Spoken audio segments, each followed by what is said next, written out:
예레미야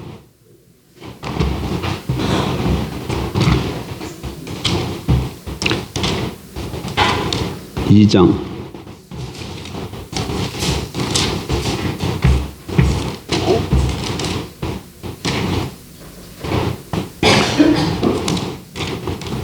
13절 1052쪽 구약성경 1052페이지 예레미야 2장 13절 같이 봅니다. 내 백성이 두 가지 악을 행하였나니 곧 그들이 생수에 근원되는 나를 버린 것과 스스로 웅덩이를 파는 것인데 그것은 그 물을 가두지 못할 터진 웅덩이들이니라. 6장 13절로 갑니다. 이는 그들이 가장 작은 자로부터 큰 자까지 다 탐욕을 부리며 선지자로부터 제사장까지 다 거짓을 행함이라. 신명기로 가십시다. 30장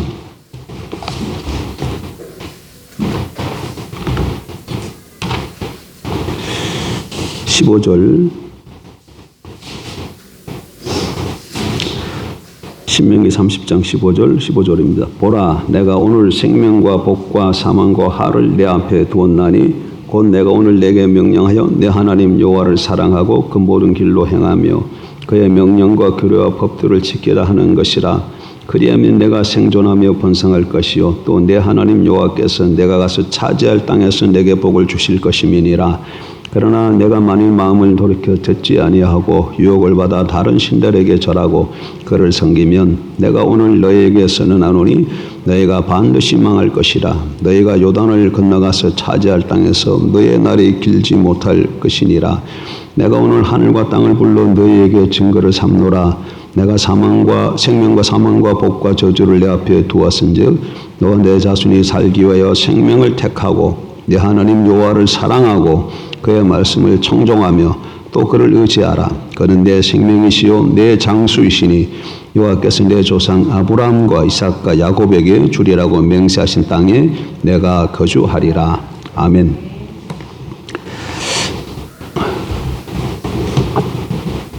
오늘 오후에 신길동인가요? 거기 희망의 교회 임직식이 있어서 제가 거기에 또 가야 될 것 같습니다. 위에서 좀 기도해 주시기 바랍니다. 오후 예배는 마치고 갈 겁니다. 대신에 오후 예배를 조금 다른 날보다 조금 일찍 마쳐야 되지 않을까 생각을 합니다. 우리 한국 사람들, 우리 민족을 보면 굉장히 복을 구하는 그런 민족 같습니다. 우린 종을 초하를 대면 어떻습니까? 정동진 같은 데 가서 떠오르는 해를 바라보고 빌잖아요. 여러분 뭘 빌겠습니까? 복 비는 거죠, 복. 그리고 정월 대보름 날 되면은 떠오르는 달을 보고 또 복을 빕니다. 제가 양평에 있는 용문사에 한번 다녀온 적이 있습니다. 용문사. 거기 앞에 용문사에 가게 되면 큰 은행나무가 있는데 거기 이렇게 펜스로 막아놨어요. 근데 거기 가보니까 그 울타리에도 뭐 족지를 다 써가지고 붙여놓고 또 은행나무 이렇게 둘레에 큰 줄이 쳐져 있는데 거기에 또 줄에다가 또 뭘 써서 많이 붙여놨더라고. 그래서 뭔가 싶어가지고 제가 한번 살짝 이렇게 봤어요, 한번. 그러니까 별별 것들을 다 많은 자기 소원들 이런 것들을 막 기록해놨더라고. 자녀가 대학에 진학하게 해주세요. 남편이 승진하게 해주세요. 사업이 잘 되게 해주세요. 로또가 당첨되게 해주세요. 등등 이런 내용으로 아주 전부 다 기록되어 있더라고요. 그만큼 우리들은 복을 구하고 사모하고 살아가는 민족 같습니다. 이렇게 우리가 이렇게 복을 원하는데 그러면 원할 때마다 복이 우리에게 오면 얼마나 좋겠습니까? 하지만 문제는 뭡니까? 우리가 원한다고 해서 원하는 복이 오지 않는다는 것이죠. 그러면 여러분 어떻게 하면 우리가 복받는 인생이 될 수 있을까요? 성경은 복에 대해서 뭐라고 말하고 있을까요? 오늘 우리는 먼저 거짓 신앙 체계인 기복 신앙에 대해서 먼저 좀 살펴보고 그 다음에 성경이 복에 대해서 뭐라고 정의하는지 살피고, 그 다음에 그 복을 어떻게 하면 받을 수 있는지 그 내용을 살펴보면서 함께 은혜를 나누고자 합니다. 이렇게 세 부분을 좀 살펴보려고 하는데, 먼저 기복신앙. 근데 여러분 알아야 될 것은 기복신앙은 우리 신앙 가운데 좀 수준이 낮은 신앙이다 이렇게 생각하면 안 됩니다. 기복신앙은 거짓신앙 체계에 속하기 때문에 그거는 신앙의 형태를 취한 그 뒤에 누가 배경으로 있다는 거예요. 사단으로 배이기 때문에 그건 망하는 겁니다. 거짓신앙이에요. 신앙이 아니에요. 신앙이 아닙니다. 그걸 먼저 알아야 됩니다. 그러면 기복신앙이란 뭔가? 기복신앙이란 하나님의 백성들의 삶에서, 누구 삶에서? 하나님의 백성들의 삶에서 하나님이 그들의 목적을 위한 수단으로 전락한 삶을 말합니다. 그러니까 하나님의 백성이라면 당연히 그들의 목적이 뭐가 돼야 되겠습니까? 하나님이 돼야 되겠고, 하나님의 뜻과 의중이 그들의 목적이 돼야 되겠죠. 근데 하나님과 하나님의 뜻이 목적이 아니고 자기 목적이 따로 있는 거예요. 그럼 하나님은 무슨 일을 하는가? 그 자기 목적을 이루는 수단으로 존재하시는 것이죠. 이걸 기복신앙이라고 합니다. 이런 전형적인 기복신앙의 예를 우리는 예레미야 시대에서 살펴볼 수 있습니다. 우선 우리는 예레미야 시대는 시대 말적인 상황이었다는 사실을 기억해야 합니다. 나라가 망하고 있는 그때에 하나님께서 예레미야를 부르시고 사역하게 하셨다는 얘기죠. 그 시대는 영적으로 매우 타락한 시대였습니다. 그 시대에 대해서 하나님은 이렇게 말씀하셨습니다. 예레미야 2장 13절 우리가 조금 전에 읽었죠. 제가 다시 한번 읽겠습니다. 내 백성이 두 가지 악을 행하였나니 곧 생수에 거론되는 나를 버린 것과 스스로 웅덩이를 판 것인데 그것은 물을 저축지 못할 터진 웅덩이니라. 여러분, 그 결과 하나님의 심판이 실제로 그 시대에 임해서 예루살렘은 폐허가 되고 예루살렘 성전은 무너지고 이스라엘 백성들은 바벨론 포로로 잡혀갔습니다. 그런데 이런 타락한 시대에도 불구하고 그 당시 이스라엘 백성들의 삶에는 하나님께 대한 큰 희생과 헌신이 있었습니다. 나라가 망하는데도 이스라엘 백성들이 하나님 앞에 나가서 뭐 했다는 거예요? 제사를 지내고 예배를 드리고 그랬다는 겁니다. 특히 그들은 먼 나라에서 특별한 향품을 사서 하나님 앞에 번제를 드리고 그 외에도 다른 많은 희생들을 드렸어요. 안식일이 되면 예루살렘 성전에서 성대한 예배를 드렸습니다. 그러나 하나님은 그들의 모든 희생과 헌신을 전혀 받지 않으실 뿐만 아니라 오히려 그들에게 다가오는 심판에 대해서 집중적으로 말씀하셨습니다. 그럼 그들에게 무엇이 문제입니까, 여러분? 하나님 앞에 그렇게 예배를 드리고 성대한 예배를 드리고 먼 나라까지 가서 향품을 사서 바치고 희생과 제물을 그렇게 많이 드렸는데 뭐가 문제냐? 그에 대한 주된 해답이 예레미야 6장에 나옵니다. 6장 12절 읽었던 본문이지만 다시 한번 보실까요? 6장 12절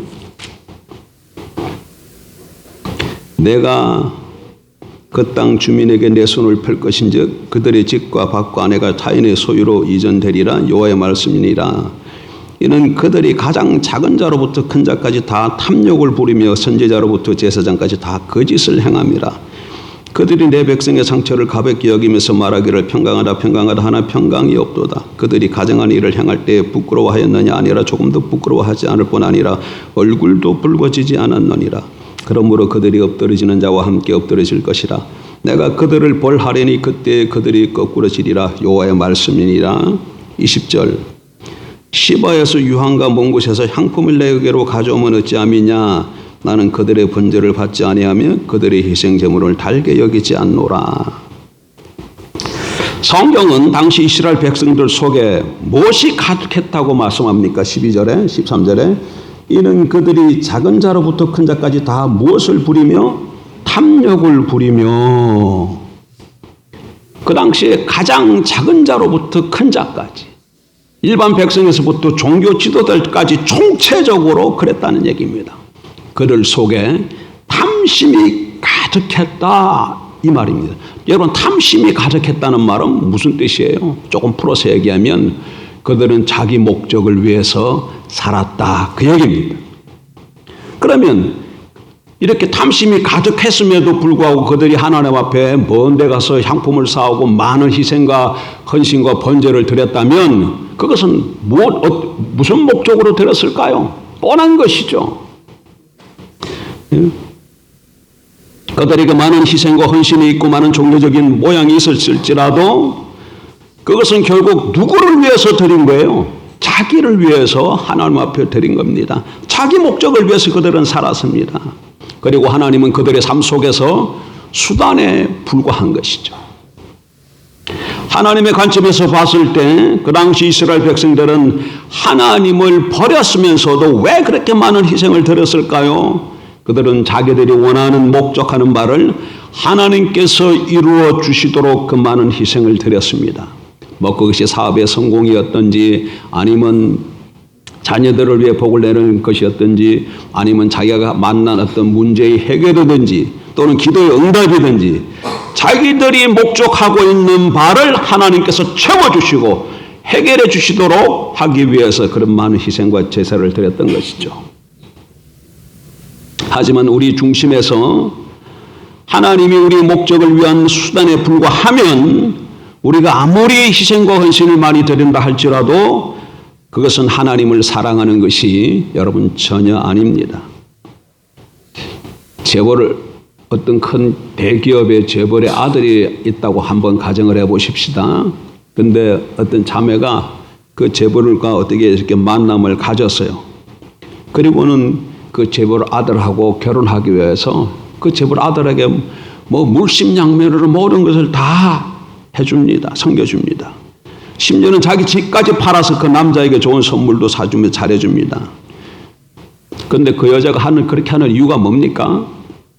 그 남자와 결혼하면 얻어질 부와 명예에 관심이 있어서 그런 것 아니겠습니까? 그 부와 명예를 얻기 위해 그렇게 한 것이죠. 만약 그렇다면 그 여자는 그 남자를 사랑한 것입니까? 아니죠. 무엇을 사랑한 거예요? 그 남자를 사랑한 것이 아니라 그 남자가 가지고 있는 여러 가지 것들, 하나님에 대해서도 마찬가지입니다.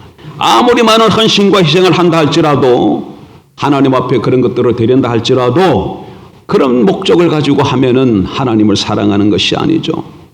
여러분 하나님을 사랑하려면 하나님이 목적이 되어야 합니다. 하나님 자신이 목적이 되어야 되고 하나님의 뜻과 목적이 우리의 목적이 되어야 합니다. 하나님께 많은 헌신과 봉사와 희생을 드린다 할지라도 하나님이 우리의 삶에서 자기 목적을 위한 수단에 불과하면 그것은 전혀 하나님을 사랑하는 것이 아니라는 것이죠. 여러분 이것이 예레미야 시대 이스라엘 백성들의 상태였습니다. 네? 그리고 이 때문에 하나님은 그들의 모든 희생을 받지 않으신다고 말씀하신 것이죠. 오늘날 우리의 모습은 어떻습니까, 여러분? 오늘날 한국 교회에 많은 의식들이 있습니다. 많은 예배들이 있고 많이 기도하고 헌금도 참 많이 드려요. 한국 교회처럼 이렇게 기도 많이 하는 교회 세계 가운데 별로 많지 않습니다. 그러나 중요한 것은 하나님의 백성들인 우리들 중심에 무엇이 있느냐가 문제예요. 우리들이 기도 내용을 좀 살펴봐야 된다 그 얘기입니다. 그 희생과 헌신을 드리는 목적을 여러분 좀 살펴보십시오. 어떤 성도는 밤새도록 기도합니다. 무엇 때문에? 자기 자녀들을 복을 위해서 밤새도록 기도해요. 새벽에 기도를 마치면서 마지막으로 하나님께 뭐라고 마침 기도를 하느냐? 여태까지 기도하지 못한 것도 채워주실 줄로 믿습니다. 이렇게 하고 기도를 마쳐요. 물론 그렇게 기도하는 것 자체가 잘못됐다고 말하는 건 아닙니다, 여러분. 이걸 잘 구별할 줄 알아야 돼요. 자녀들을 위해서 기도해야 됩니까? 안 해야 됩니까? 해야 됩니다, 여러분. 그런데 뭐가 문제라는 거예요? 자녀가 내 인생의 목적이 돼서 구하고 바라는 것이 문제라는 거예요. 내 인생의 주인이 하나님이 돼야 돼. 내 인생의 목적이 하나님 자신이 돼야 돼. 내 인생의 뜻이 하나님의 뜻이 나의 뜻이 돼야 돼요. 그러는 가운데 자녀들 문제가 있을 때 나와서 하나님 앞에 아뢰고, 사업이 어려울 때 하나님 앞에 아뢰면 그건 아무 상관이 없어요. 그런데 하나님 자신과 하나님 뜻은 안중에도 없이 그냥 내 자식, 내 기업, 내 사업 이런 것이 목적이 되어서 나와서 하나님께 아뢰면 그게 뭐라는 겁니까, 여러분? 그게 기복주의라는 겁니다.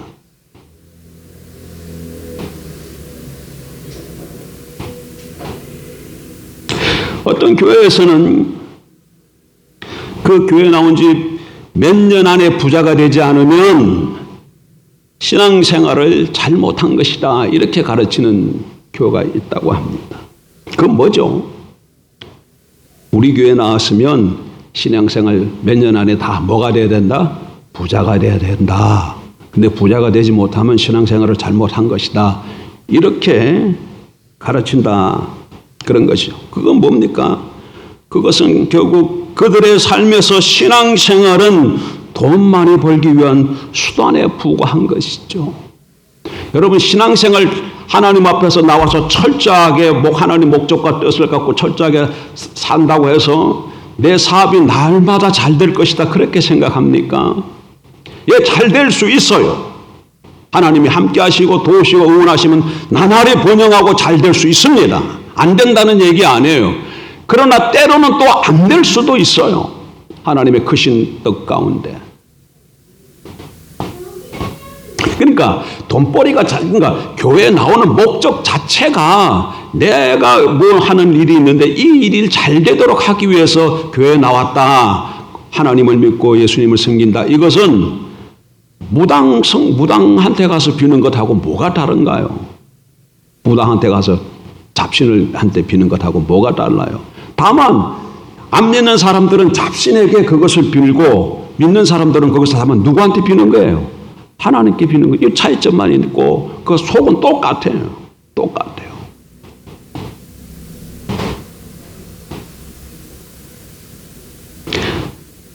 이렇게 가르치는 교회는 많은 경우 그들은 성도들이 어떤 방법으로 돈을 버는지에 대해서 별로 상관하지 않습니다.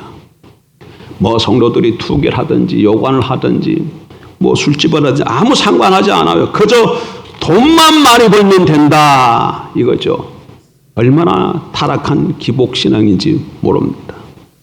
예, 물론 처음에 신앙생활 하기 위해서 교회에 나왔다면 그런 목적을 가지고 나올 수 있죠. 당연히 또 그렇게 목적을 가지고 나옵니다. 내 삶이 너무나 힘들기 때문에, 내게 이런 문제가 있고 저런 문제가 있고 내 힘으로 도저히 해결할 수 없으니까. 근데 교회 가면 혹시 하나님께서 긍휼히 여겨주셔서 은혜를 베푸시지 않을까, 그런 마음을 갖고 나올 수 있어요. 잘하신 겁니다, 그거는. 그렇게 해서 또 나오게들 되는 것이죠, 동기가. 그러나 문제가 뭐라는 얘기예요? 그렇게 나왔다 할지라도 1년, 2년 지나면서 하나님을 만나게 되어지면, 그리고 다시 말해서 하나님을 알았게 됐다면 이제 그런 자세를 버리고 올바른 신앙 상태로 돌아가야 되는데, 교회 나온 지 1년, 10년, 20년, 30년 이렇게 세월이 지났음에도 불구하고 아직도 그런 상태의, 그런 수준의, 그런 태도로 하나님 앞에 선다는 것이죠. 그게 문제인 것입니다. 그런 자세를 가지고 우리가 신앙생활을 하고 있다면 지금도 전혀 하나님을 모르는 것입니다. 하나님을 사랑하는 것이 아닙니다. 철저하게 타락한 기복신앙 가운데 빠져 있는 줄 압니다. 여러분, 성경이 기복신앙에 대해서 어떻게 경고하는지 같이 한번 좀 읽어보십시다. 예레미야 2장 27절.